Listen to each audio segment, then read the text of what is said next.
কর্মকর্তাদের সহায়তায় সরকারি কর্মকমিশন পিএসসির প্রশ্ন পেতেন গাড়ি চালক আবেদ আলী।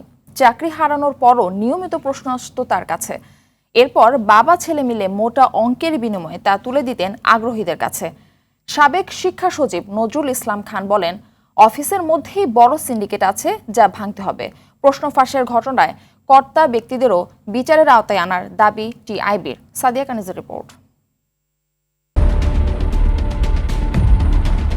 আবেদ আলী সব কাজেই যেন তার অনিয়ম। ১৯৯৭ সালে ভুয়া ঠিকানা ব্যবহার করে পিএসসিতে গাড়ি চালকের চাকরি নেন। ৫ বছরের মধ্যেই জড়িয়ে পড়েন প্রশ্ন ফাঁস চক্রে।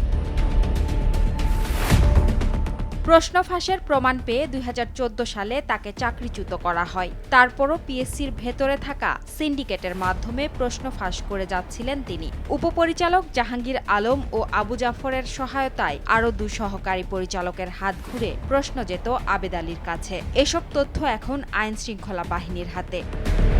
নগদের কাছে সব গ্রাহকই প্রিয়, তাই তো সারা দেশে ক্যাশ আউট চার্জ সবচেয়ে কম। এই চক্রে যুক্ত হন আবেদ আলীর পুত্র সৈয়দ সোহানুর রহমান সিয়ামও। ফাঁস হওয়া প্রশ্ন বিক্রির দায়িত্ব ছিল তার। গেল ৫ জুলাই রেলওয়ের উপসহকারী প্রকৌশলী পদের নিয়োগ পরীক্ষার প্রশ্নও এই চক্রটি ফাঁস করে। জড়িত ১৭ জনকে সিআইডি গ্রেপ্তারের পর বেরিয়ে আসে থলের বেড়াল। তারপরও পিএসসির চেয়ারম্যানের দাবি, যে পদ্ধতিতে প্রশ্নপত্র পাঠানো হয় তাতে ফাঁস করার সুযোগ খুব কম। বোর্ডের প্রশ্ন অনুরূপ প্রশ্ন করে একটা চক্র এটাকে বোর্ডের প্রশ্ন বলে বিক্রি করে দিয়ে টাকা কামাচ্ছে। সেটাও বিবেচনা আনতে হবে যে এখানে সেরকম কিছু হয়েছে কিনা। যদি সেটা হয় তাহলে সরকারের এজেন্সি আছে, যদি এখানে কোনো জড়িত থাকে আমরা দেখবো, অন্যরা জড়িত থাকলে সরকার দেখবে, কিন্তু প্রতিষ্ঠান সবার উপরে।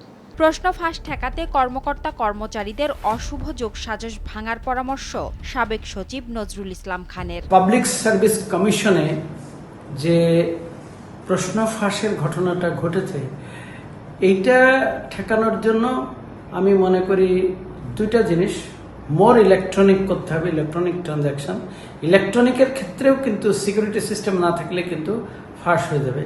দ্বিতীয় আর একটা বিষয় করা দরকার, সেটা হচ্ছে আমার মনে হচ্ছে যে প্রশ্নপত্র প্রণয়নের পরে যেভাবে প্যাকিং করা হয়, আটকানো হয়, এখানে যারা মেম্বার আছে তাদের নিজে হাতে করতে হবে। তার কারণ আমি দেখি যে আমাদের অফিসগুলোতে যারা অপেক্ষাকৃত নিম্নপদস্থ থাকেন কিংবা অফিসগুলোতে যারা নিজস্ব কর্মকর্তা বা কর্মচারী থাকেন, তাদের একটা ডমিনেন্স আছে, তাদের একটা নেটওয়ার্ক আছে। এই নেটওয়ার্ককে ভাঙতে হবে। নগদের কাছে সব গ্রাহকই প্রিয়, তাই তো সারা দেশে ক্যাশ আউট চার্জ সবচেয়ে কম। টিআইবির নির্বাহী পরিচালক ইফতেখারুজ্জামান মনে করেন, কেউই এর দায় এড়াতে পারেন না। সবাইকেই তদন্তের আওতায় আনা উচিত। তদন্তটা এমনভাবে করতে হবে যে কান টানলে যে মাথা আসে সেটা সঠিক মাথাগুলো যেন আসে সেটা নিশ্চিত করে তদন্ত সাপেক্ষে জবাবদিহিতা নিশ্চিত করতে হবে। তাহলে এটাকে নিয়ন্ত্রণ করা যাবে। অন্যথায় এটা আমরা কিছুটা লোক দেখানো লম্ফচম্ফ দেখব, যারা চুনপটি তাদেরকে আটক করা হবে, কিছু হয়তো টানা হেঁচড়া করা হবে। বাস্তবে অপরাধের জায়গায় থেকে যাবে। সাদিয়া কানিজ, RTV, ঢাকা।